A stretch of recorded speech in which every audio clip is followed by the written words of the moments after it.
One day when I was 46 years old, the phone rang. And the guy on the other end of the line said, "You don't know me, but I had to call you to tell you thank you for writing that wonderful book."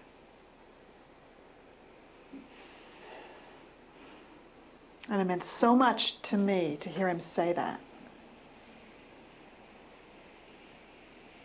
Because to have a book that reached people, and at that moment I didn't even know it was in the stores, and he even called me.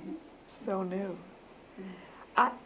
I thought that day would never come. I seriously did not believe I would ever get a book written, because I had suffered from writer's block for so long, and it was truly suffering.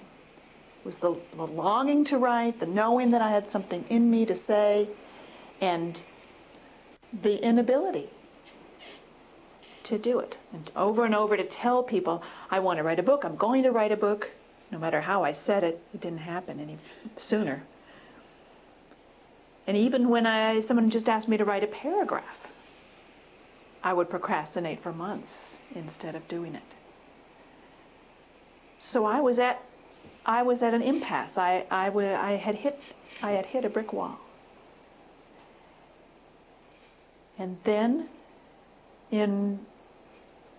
I like to say in just one day, but it was actually over a period of about a month, my writer's block, I found a way for my writer's block to release.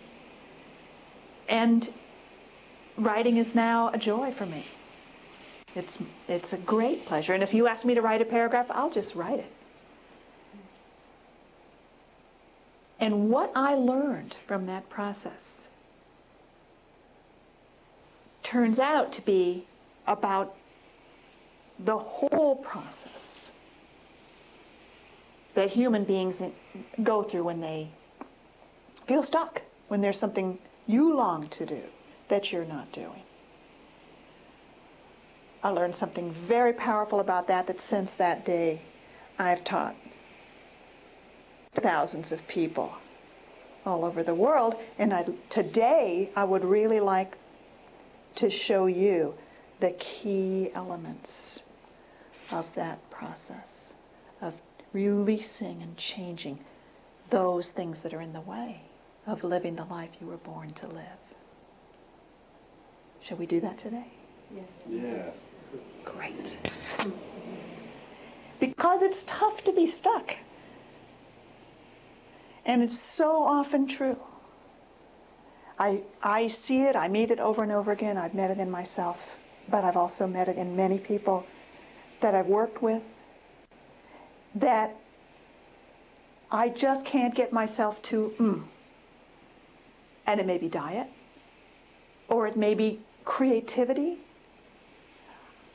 One woman said to me, I love music, I love to sing, I love to write songs. I can't get my album out. Can't get myself into the studio. Well, the world would love to have her album out. I mean, these things are about what we came here for, the sense of mission that we each have. And yet, isn't it a mystery that so often it's right there that we're stuck?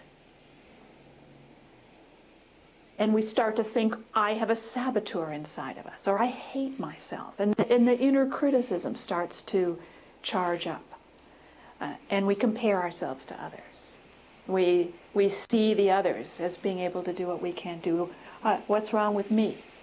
It can spiral into dark holes of shame inside. And then that becomes something that we try to turn away from, suppress, hide, escape from, and then that turns into those addictive processes that I know very well. Too much alcohol, too much sugar, too much computer games late at night. Or just sleep is a nice one. So, and ultimately underneath it all, the emptiness, the pain of the gap between what I long to be in the world and what I can be, what I'm doing. So what I discovered that illuminated that whole area for me is that we cannot fix ourselves, and no one else can fix us. And we cannot change through willpower. It just doesn't work. And we cannot change through trying to control who we are and how we feel.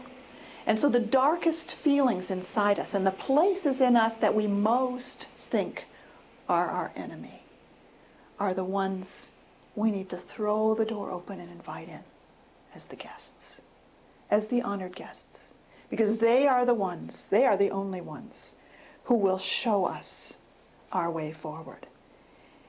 It's the dark places inside us that hold the life energy, and our life energy has been bound up in trying to hold those places hidden, where if instead of that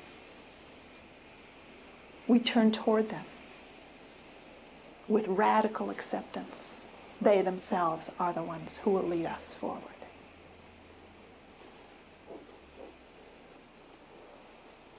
So, how does it work?